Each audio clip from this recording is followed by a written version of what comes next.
بسم اللہ الرحمن الرحیم۔ غزوہ ابوا صفر المظفر 2 ہجری۔ سب سے پہلا غزوہ ابوا ہے۔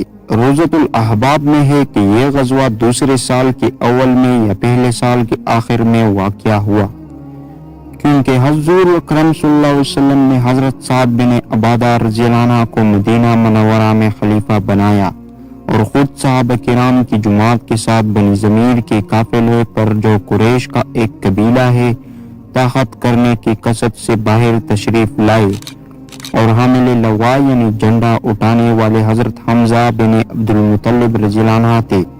جب حضور صلی اللہ علیہ وسلم مقام ابوا پہنچے تو قبیلہ بنی ضمیر کا سردار منقشی بن عمر زمری صلح کے ساتھ پیش آیا۔ حضور اکرم صلی اللہ علیہ وسلم بھی صلح پر راضی ہو گئے اور صلح نامہ لکھا گیا۔ پھر وہ قافلہ 15 دن مکہ مکرمہ لوٹ گیا۔ اس کے بعد اسی منزل ابوا میں اور ایک قول کے بمو، جب اس سے پہلے ابو عبیدہ بن الحارث بن عبد المطلب، جو کہ حضور صلی اللہ علیہ وسلم کے ابن عم چچا زاد بھائی تھے اور حضور صلی اللہ علیہ وسلم سے ان کی عمر 10 سال زیادہ تھی، اسلام لائے۔